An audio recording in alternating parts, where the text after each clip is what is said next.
Bonsoir à tous, bienvenue dans le 18h et quelques minutes ce soir de Public Sénat. Bonsoir Sonia. Bonsoir Michel. À la une ce soir, le scénario catastrophe pour la France établi par la Commission européenne. Le risque en 2009 d'une croissance zéro et de l'explosion du déficit public. L'important pour François Fillon, c'est de ne pas aller, dit-il, beaucoup au-delà des 3%. Signe parmi d'autres du fort ralentissement économique, les ventes de voitures sont en recul de 7% le mois dernier. Les syndicats cherchent une réponse commune à la crise, facteur de mobilisation supplémentaire pour eux, l'amendement ouvrant la possibilité de travailler jusqu'à 70 ans.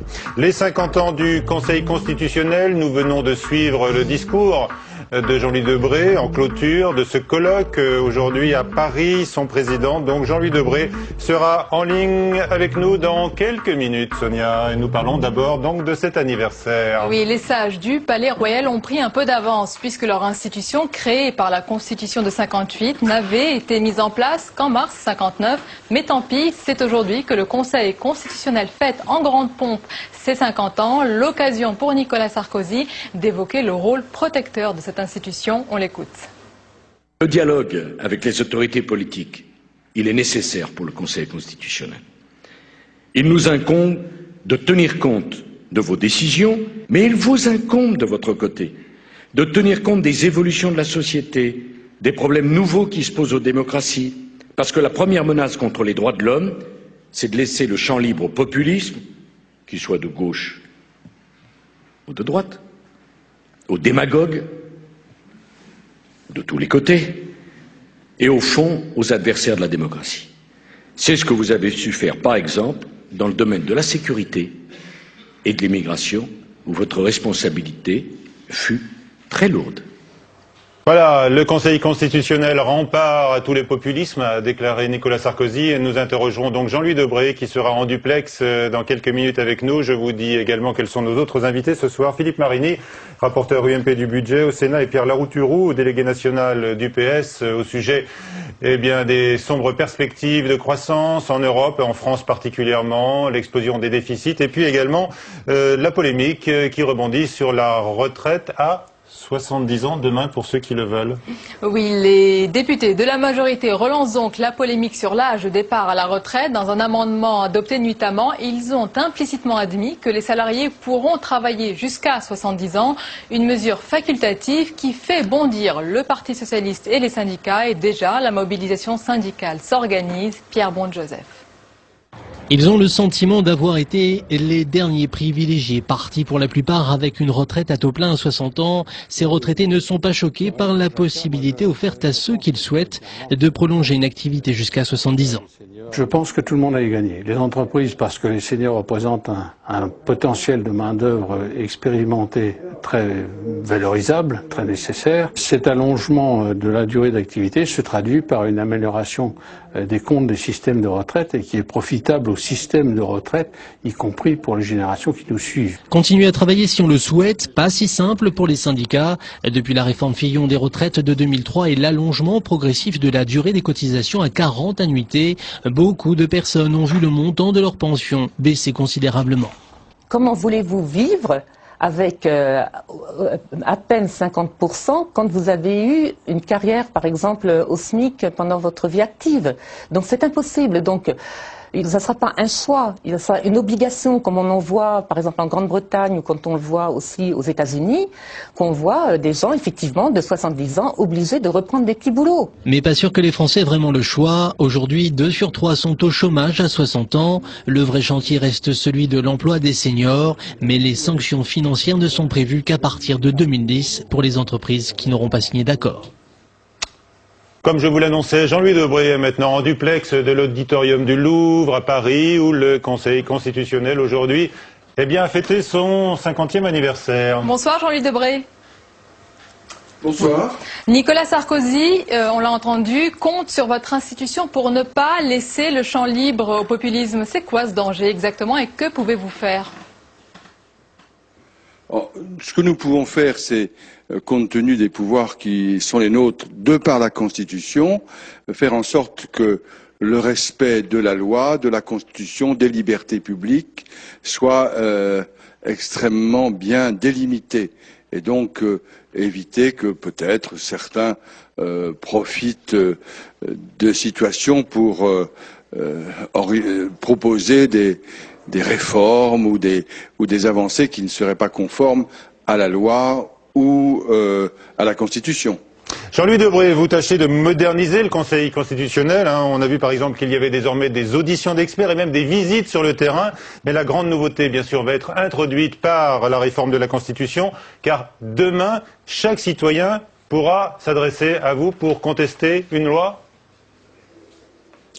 Plus exactement, si vous voulez, lorsque la loi organique sera votée, donc il faut attendre que le Parlement statue et que nous examinions ces lois organiques. Effectivement, chaque citoyen, à l'occasion d'un procès devant le juge judiciaire ou le juge administratif, pourra, si on lui impose ou si on lui oppose une loi, demander à ce que l'on vérifie si cette loi est toujours conforme à la Constitution. Et il le fera par le filtre du Conseil d'État ou de la Cour de cassation. Oui, donc il y a des droits nouveaux pour nos concitoyens, c'est celui de saisir indirectement le Conseil constitutionnel. Mais pour contester une loi, donc la contester, même une loi ancienne? Naturellement, puisque ça touchera des lois que nous n'avons pas examinées lors de la saisine par les parlementaires du Conseil constitutionnel. Il y a dans l'ordre juridique énormément de lois qui ont été prises avant 1959 et qui, donc avant l'existence du Conseil constitutionnel, et qui néanmoins régissent encore notre vie quotidienne. Eh bien, si à l'occasion d'un procès, un citoyen nous demande de vérifier si cette loi est encore dans le bloc de constitutionnalité, ben nous le vérifierons. Jean-Louis Debré, qu'est-ce que vous pensez du concept de la coproduction législative revendiqué par Jean-François Copé, le patron UMP de l'Assemblée nationale? Chère madame, je crois que vous m'avez bien compris, je parle du Conseil constitutionnel, je ne parle pas, aujourd'hui en tous les cas, d'autres sujets et notamment de la coproduction. Moi je suis président du Conseil constitutionnel et je ne suis pas là pour faire de la politique. Le problème de coproduction, c'est un problème de rapport entre le groupe majoritaire et le gouvernement. Ça ne me regarde pas. Bon, très bien. Jean-Louis Debré, vous êtes partisan de la transparence. D'ailleurs, vous allez adopter une nouvelle table, je crois, en plexiglas pour les membres du Conseil constitutionnel. Est-ce que vous acceptez quand même de répondre sur la Cour des comptes qui a durement épinglé la mauvaise gestion de l'Assemblée nationale? Je ne réponds pas de questions. Je ne réponds. Je suis à l'origine d'une transformation de la pratique de suivi au Conseil constitutionnel. C'est pas simplement une table qui est nouvelle, mais c'est la présence des avocats, c'est la présence du contradictoire, c'est la publicité de nos débats. Je ne parle pas d'autres sujets, je suis désolé. Il y a un président de l'Assemblée nationale, il ne vous a pas échappé, je pense, parce que vous êtes une chaîne parlementaire, même si vous êtes au Sénat, que je ne suis plus depuis au moins 2 ans président de l'Assemblée nationale. Ça vous a pas échappé au Sénat? Absolument, mais les critiques de la Cour des comptes remontent à quelques années. Je vous signale même que vous avez changé de président au Sénat. Très bien, merci de ce cours d'information civique, Jean-Louis Debré. Merci, on vous a vu avec Jacques Chirac. Valéry Giscard d'Estaing n'est pas venu aujourd'hui? Écoutez, il avait d'autres occupations et des empêchements étrangers. Très bien. Jean-Louis Debré, merci d'avoir participé donc à ce 18h alors que l'on a donc couvert Public Sénat et la chaîne parlementaire Assemblée nationale, ce vaste colloque avec des participants venus de plus de 130 pays. Dans l'actualité également aujourd'hui, donc cette forte baisse des ventes de voitures en France. Oui, de bien mauvais chiffres pour le secteur automobile, une baisse des ventes de 7% par rapport à octobre 2007. C'est un décrochage automnal directement lié, semble-t-il, à la crise économique. Désormais, les ménages ménages hésitent et reportent leur achat. Même les petites voitures n'ont plus la cote malgré le bonus écologique. Et avec la crise, les mauvais chiffres s'accumulent. Chute du résultat de la Société Générale. Oui, plombée par la crise financière, la banque a annoncé ce matin, avant l'ouverture de la bourse, une chute de 83% de son bénéfice net au troisième trimestre. La menace de récession économique se précise en Europe. Les pays de la zone euro vont connaître en 2009 une croissance proche de zéro. Ce sont les prévisions publiées par la Commission européenne. Si les prévisions de Bruxelles se confirment, les 15 pays de la zone euro connaîtront dès le troisième trimestre une récession technique. C'est le sprint final, véritablement le sprint final pour la Maison-Blanche. Oui, s'il fallait se fier au sondage, l'issue ne ferait aucun doute. Barack Obama est encore crédité de 11 points d'avance sur John McCain, selon un récent sondage paru ce matin dans USA Today. Mais à la veille du scrutin, le message est le même. Dans les deux camps, rien n'est encore joué entre les deux hommes et entre les deux programmes. Anne-Louise de Rohan. Avec un déficit budgétaire de 500 milliards de dollars, une dette publique record, la croissance la plus faible depuis 1980, le prochain président devra faire face à une économie sinistrée. Il faudra réaugmenter les impôts.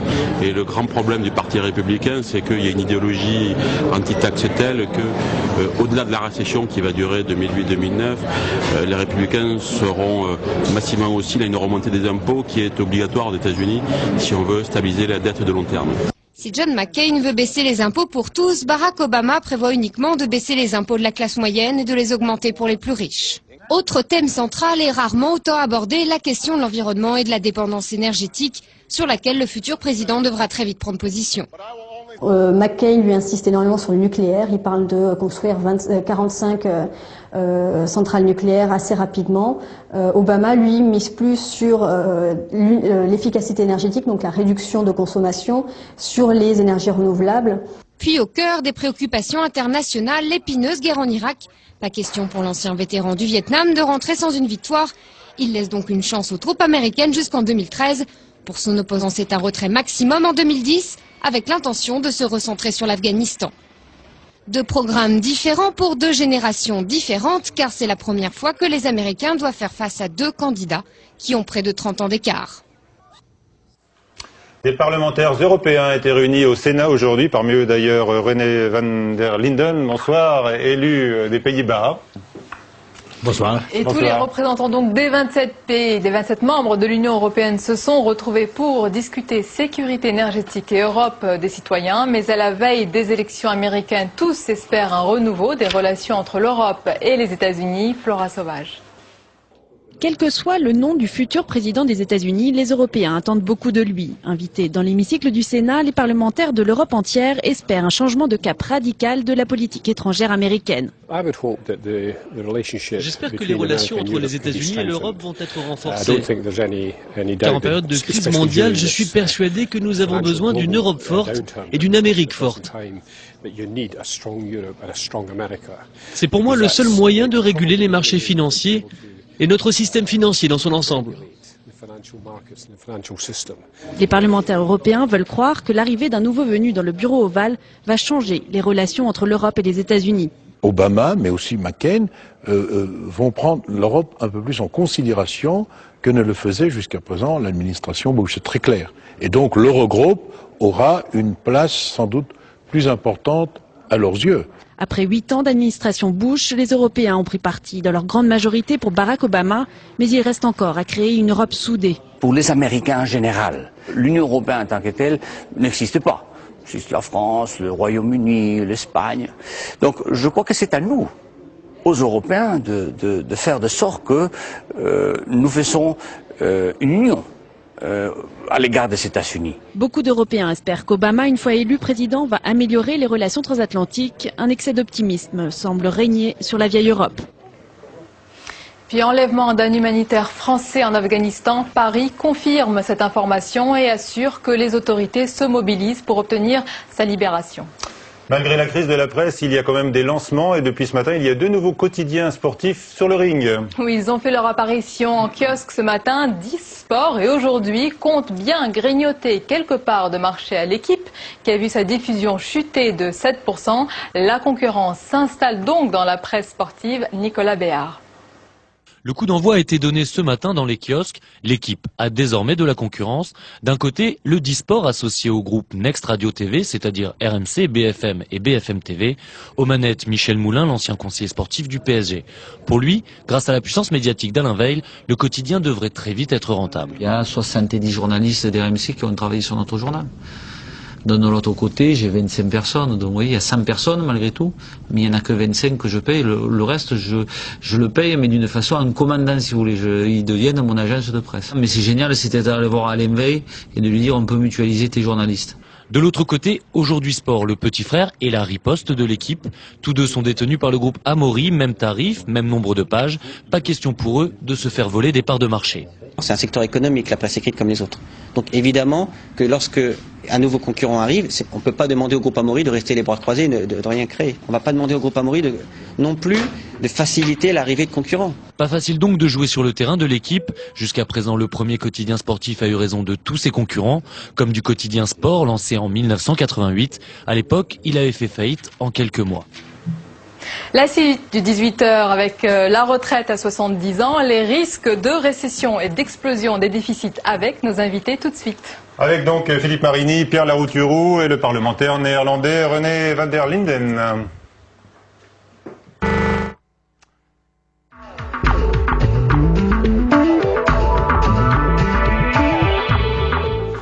Le déficit français va se creuser jusqu'à 3,8% en 2010. C'est l'avertissement aujourd'hui de la Commission de Bruxelles. Philippe Marini, est-ce que vous confirmez que la dégradation est déjà là? Mais c'est tout à fait vraisemblable. Vous savez, quand on fait fonctionner une machine, on entre des hypothèses et le résultat est conforme aux hypothèses. Si le gouvernement présente un projet de loi de finances avec un taux de croissance et avec une hypothèse de calcul des recettes et que l'on considère ce texte, c'est bien entendu par rapport aux hypothèses macroéconomiques qui ont été formulées à l'origine. Dans la situation actuelle, qui est une situation de transmission de la crise financière à la sphère économique, et il est clair que la France n'est pas à l'abri, pas plus que les autres États de l'Europe continentale, et il est non moins clair que nos hypothèses élaborées pendant l'été sont des hypothèses aujourd'hui datées. Caduques. Oui, mais comme le budget. Mais non, peu importe. Ça n'a pas d'importance. Ça n'a pas d'importance, car le budget ne consiste pas à décider du taux de croissance. Ça n'aurait aucun sens. Aucun budget n'a jamais décidé du taux de croissance de l'économie. Ce n'est qu'une hypothèse, ce n'est qu'un mode de calcul des recettes. Dans la situation où nous nous trouvons, nous voterons des dépenses, c'est-à-dire des plafonds, c'est-à-dire des limites, zéro volume pour l'évolution des crédits de l'État d'une année à l'autre. Quant aux recettes, elles seront ce qu'elles seront. Et le déficit sera ce qu'il sera. Car il n'est pas question, dans une période de risque de récession, d'ajouter la crise à la crise et d'accroître les prélèvements obligatoires. Il n'en est pas question. On ne fera pas ça. D'accord. Donc on laissera filer les déficits. Bien sûr. Pendant le temps de la crise, qui est un temps de mise entre parenthèses de la discipline maastrichtienne. Ce sont des circonstances exceptionnelles. Mais répondre à la crise en creusant le déficit, est-ce que ça représente une menace pour demain ? Non, je pense que ça montre simplement que le président Sarkozy est complètement en panne et que tout ce qu'il avait promis pendant sa campagne électorale ne marche pas. Souvenez-vous de sa déclaration, il avait dit la croissance de 2009, ce sera la mienne. Il avait dit qu'en 2008, il ne pouvait pas être jugé, mais il demandait à être jugé sur la croissance de 2009. Et là, on aura soit 0%, soit une croissance négative. Donc effectivement, en fait, si on peut prendre un peu de recul, j'ai apporté 3 courbes parce que... Et voilà. Voilà d'abord la première courbe, c'est l'évolution de la croissance en France depuis 40 ans. Je ne sais pas si on les voit ou pas. Oui, on les voit. Il faut être quand même très optimiste. Donc, avant même de parler de la crise financière, voilà le trend. Ça fait 30 ans que tous les responsables politiques... Il s'agit de quoi, là? C'est la croissance du PIB en France. C'est d'après l'INSEE. Les chiffres viennent de l'INSEE. C'est l'évolution depuis 1960 pour chaque décennie du taux de croissance. Donc voilà, avant même que la crise financière n'éclate, il fallait être très optimiste. Mais beaucoup, à droite comme à gauche, nous disent ça fait 30 ans qu'on nous dit la croissance va revenir, la croissance va revenir. Il faut être très optimiste. Le danger vient de loin quand on voit votre courbe, parce que ça commence dans les années 60. Voilà, non, mais Mitterrand, pas brillant. Mais Mitterrand, attendez, la réflexion nullos, pardon, excusez-moi, jusqu'à maintenant vous aviez dit des choses. Voilà, mais Mitterrand pas brillant, tous nos politiques depuis 30 ans, tous, la droite et la gauche, nous disent que la croissance va revenir. Voilà. Je suis pas, attendez, pardon, moi je suis pas là pour polémiquer. Excusez-moi, je suis pas là pour polémiquer. Mais non, je suis pas là pour excusez-moi. On peut parler sur la deuxième courbe. Pardon, excusez-moi. Honnêtement, Mitterrand, c'est plus le sujet. En tous les cas, ça vient de loin. Ça va nous Deuxième courbe. Le modèle que Nicolas Sarkozy a en tête, quand Nicolas Sarkozy dit aux États-Unis, mais il n'est pas le seul, c'est pas un problème personnel. C'est la dette totale aux États-Unis depuis 1952. Nicolas Sarkozy a dit plusieurs fois. La dette de l'État et celle des ménages. La dette privée, voilà. Quand Nicolas Sarkozy dit qu'il veut faire comme aux États-Unis pour relancer la croissance, en fait, aux États-Unis, il y a une précarité massive, il y a plein de petits boulots. Pardon, excusez-moi, mais attendez, pardon.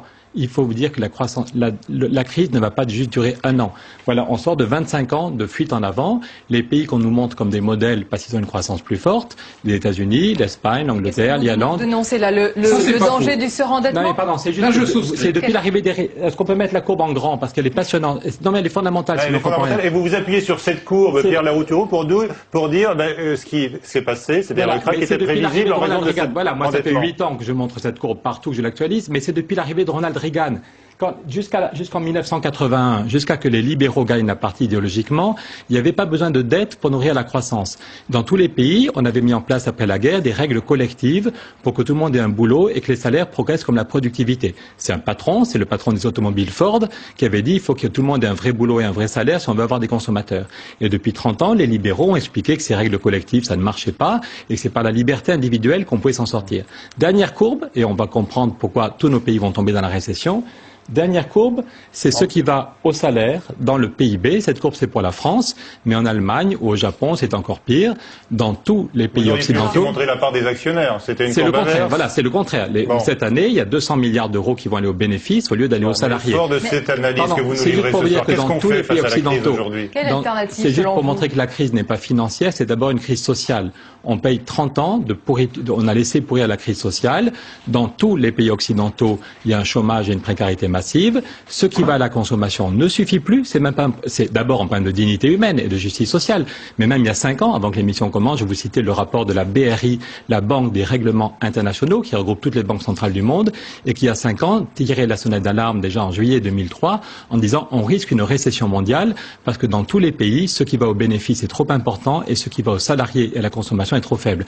Donc la priorité, une fois qu'on a calmé le jeu sur le système financier mondial, ce que le plan Paulson, le plan Sarkozy, Merkel, Braun vont plutôt faire, on va limiter la casse, on va éviter les faillites bancaires, mais l'urgence c'est de construire un nouveau contrat social. Que tout le monde ait un vrai boulot et que les salaires progressent comme la productivité. Et c'est là, hélas, que par exemple ce que propose Nicolas Sarkozy sur la retraite à 70 ans, ou la réforme du marché du travail qu'il veut imposer en faisant comme en Allemagne. La réforme qu'il est allé chercher en Allemagne, c'est ce qu'il y a de pire en Allemagne. Il y a eu 6 millions de salariés pauvres en plus en 6 ans. La réforme Hartz IV, le bilan fait par le gouvernement, vous en avez parlé il y a 6 mois dans la même émission, le bilan fait, c'est qu'il y a moins de chômage, mais qu'il y a 6,2 millions d'Allemands qui ont des petits boulots. Donc, on ne comprend rien. Pourtant, on vous a écouté, Pierre Larouturou, vous nous confirmez que les réformes sont toujours dans les tuyaux. On a eu le dernier exemple, effectivement, sur la possibilité de travailler jusqu'à 70 ans. Pour ceux qui le veulent. Oui. Bon, il s'agirait pour des salariés qui en ont. Personne ne prévoit de baisser les pensions. Personne ne prévoit de baisser les pensions.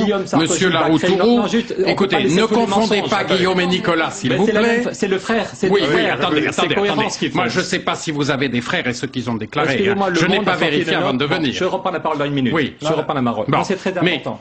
Mais sur les 70 ans, il s'agit d'une disposition assez anecdotique, visant simplement à ne pas interdire à quelqu'un qui voudrait continuer à travailler, qui en a la capacité, de rester dans l'entreprise. Alors, à partir de ça, il ne faut pas nous faire un drame social. C'est une disposition qui permet de s'ajuster au libre arbitre de salariés qui ont la capacité de continuer à être dans le marché du travail. C'est tout simplement la liberté. Voilà, pardon, c'est la liberté. Donc Le journal Le Monde a sorti au mois de juin une note qui a fuité. C'est Guillaume Sarkozy, un des frères de Nicolas, qui veut créer très vite une société d'assurance en expliquant que la réforme Fillon va baisser le niveau de vie de tous les retraités entre moins 5 et moins 20%. C'est la note rédigée par Guillaume Sarkozy qui était dans le journal Le Monde. La réforme Fillon va baisser de moins 5 à moins 20% le niveau de vie de tous les retraités et encore pire pour ceux qui auront les femmes à temps partiel et autres. Et donc Guillaume Sarkozy veut créer une société d'assurance pour faire comme aux États-Unis, développer du business pour dire voilà, les retraites vont baisser, ceux qui ont des bons salaires, vous prenez une complémentaire chez moi. Donc Nicolas organise la baisse des retraites et la baisse des remboursements de santé, et Guillaume crée une nouvelle société d'assurance pour faire du fric pour les salariés qui le pourront. C'est vraiment le modèle américain. Non mais attendez, c'est pas moi qui le dis. C'est un salarié qui veut continuer à travailler. Non mais attendez, c'est pas cynique. On n'a jamais vu une droite aussi. Jean Sarkozy, il n'a pas fait des déclarations là-dessus. Excusez-moi, il y avait des gens à droite qui voulaient sauver la Sécu. Quelqu'un comme Raymond Barre ou Alain Juppé avait une vision de la Sécu. Je ne suis pas un homme de droite, je suis à gauche, c'est clair. Mais il y avait des gens à droite. C'est vous qui leur avez vendu le partage du travail. Alain Juppé voulait sauver la Sécu. Nicolas Sarkozy, au contraire, fait tout pour baisser le niveau de vie des retraites et tout pour faire baisser le niveau de vie des remboursements de santé. Et son frère, c'est écrit noir sur blanc dans Le Monde, crée une nouvelle société d'assurance pour faire du bénéfice là-dessus. C'est d'un cynisme total et humainement c'est scandaleux et économiquement ça ne tient pas. On voit aux États-Unis ce que donne ce modèle libéral. Qu'est-ce que vous répondez à un salarié qui veut travailler au-delà de la limite d'âge légal? La dernière courbe que je vous ai montrée, d'après l'INSEE, dit que ce qui va au salaire et aux cotisations a baissé de 11% depuis 25 ans. Le déficit des retraites, évidemment, il faut une réforme des retraites. Je ne suis pas hostile au fait qu'on ait une réforme des retraites. Simplement, relisons les ordres de grandeur. D'après le COR, le Conseil d'orientation des retraites, si on ne fait rien, le déficit des retraites sera de 1% du PIB en 2020. Or, ce qui va au salaire et aux cotisations a baissé de 11% à cause du chômage. Donc, la priorité, c'est de faire remonter, peut-être pas de 11%, mais c'est de faire remonter ce qui va au salaire et aux cotisations par une vraie politique sociale. Et du coup, je ne dis pas qu'il ne faudra pas réfléchir à la durée de cotisation, mais l'essentiel, c'est que ce qui a au salaire et aux cotisations remonte, sinon on va vers une récession généralisée et on ne trouvera pas les marges de manœuvre pour financer les retraites ou la recherche ou la santé.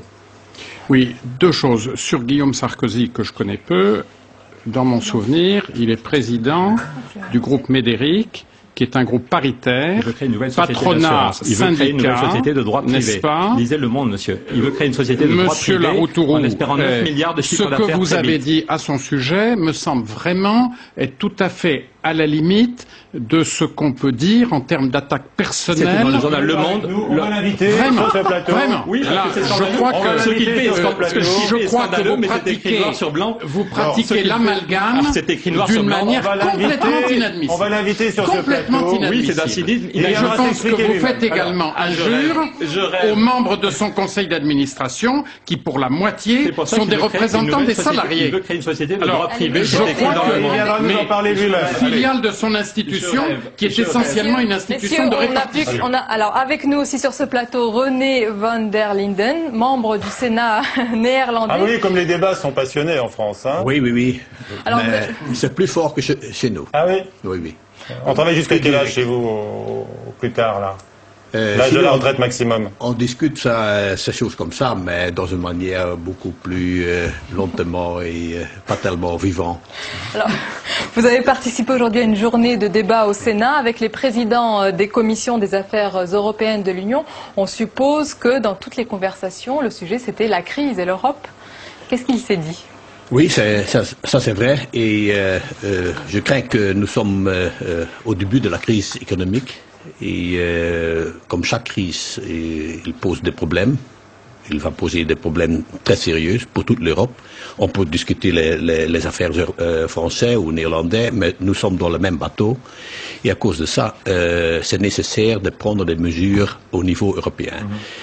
Et une crise, comme dans le passé, donne aussi des opportunités. Ah. Il y a des chances à saisir. Des chances à saisir. Politiques. Par exemple, la crise énergétique, il y a 20 ans, plus que 20 ans, on a créé le marché intérieur après, et l'euro. Et si nous n'avions pas l'euro aujourd'hui, c'était catastrophique pour l'Europe. Tous les gens qui ont critiqué l'euro, aussi chez nous, ils n'ont aucun argument de défendre leur position. Vous avez à côté de vous, donc vous l'avez compris, un adversaire résolu de Nicolas Sarkozy et de son frère également. Comment est-ce que vous jugez l'action du président français à la tête de l'Union dans la crise? Je dois vous dire franchement que je suis très content avec l'action française, le président et toute l'équipe. À mon avis, on a pris des mesures nécessaires, très vite, accurates. pas seulement dans la crise géorgienne, la Russie, mais aussi dans la crise financière. Maintenant, c'est nécessaire de prendre des mesures au niveau européen parce que nous avons un marché intérieur, mais nous n'avons pas un marché commun dans le domaine bancaire. C'est une fragmentation dans ces marchés qui n'est pas acceptable pour répondre des problèmes aujourd'hui. Et à mon avis, c'est nécessaire que nous avons plus d'Europe au lieu de moins d'Europe, et surtout dans ce domaine-là. Et est-ce que vous l'imaginez, Nicolas Sarkozy, continuer à présider le groupe des pays de l'euro au-delà de janvier 2009 ? C'est une discussion qui était en marge aussi aujourd'hui discutée, mais à mon avis, c'est une discussion prémature. Vous avez un avis quand même ? À mon avis, l'Eurogroupe a fait un bon travail et aussi la Banque centrale européenne. Et le président du Eurogroupe, M. Jean-Claude Juncker, le Premier ministre de Luxembourg, a fait un grand travail pendant les années passées. Et à mon avis, pour moi, c'est pas une raison de changer le tableau. D'accord. Donc vous êtes plutôt réticent, Philippe Marini, sur cette perspective, évidemment, d'un gouvernement économique véritable en Europe, avec quelqu'un pour l'incarner, peut-être Nicolas Sarkozy demain. Qu'en pensez-vous ? J'y ai toujours été favorable et vous savez que sur notre scène intérieure, je me trouve plutôt parmi les, disons, eurosceptiques, selon la terminologie qui a volontiers cours. Et quand on regarde nos institutions, dans les 6 mois, pendant ce semestre de présidence française, on a le sentiment, en effet, que les choses ont bougé et que des réponses directes, rapides, ont été apportées à la crise géorgienne d'abord et à la crise bancaire et financière ensuite. Et on se pose la question de savoir si, sous d'autres présidences, le rythme de la réponse aurait été le même. Maintenant, si nous avions voté les nouvelles institutions et si précisément M. Juncker était, puisque c'était l'hypothèse retenue, le président durable du Conseil européen, comment l'Europe se serait-elle comportée compte tenu des conflits d'intérêts manifestes qui seraient apparus. Merci à tous. Je signale quand même le livre de Pierre Larouturou, le livre noir du libéralisme, qui est sorti il y a de cela. Il y a un an. Il y a un an, exactement. Vous aviez anticipé cette crise avec ces courbes qu'on retrouve dans votre livre. Merci à tous. Merci. Et tout de suite sur Public Sénat, le documentaire Ohio à l'heure du choix pour mieux comprendre les enjeux de l'élection américaine. Merci. Bonsoir. Bonsoir Michel. Bonsoir. Ohio.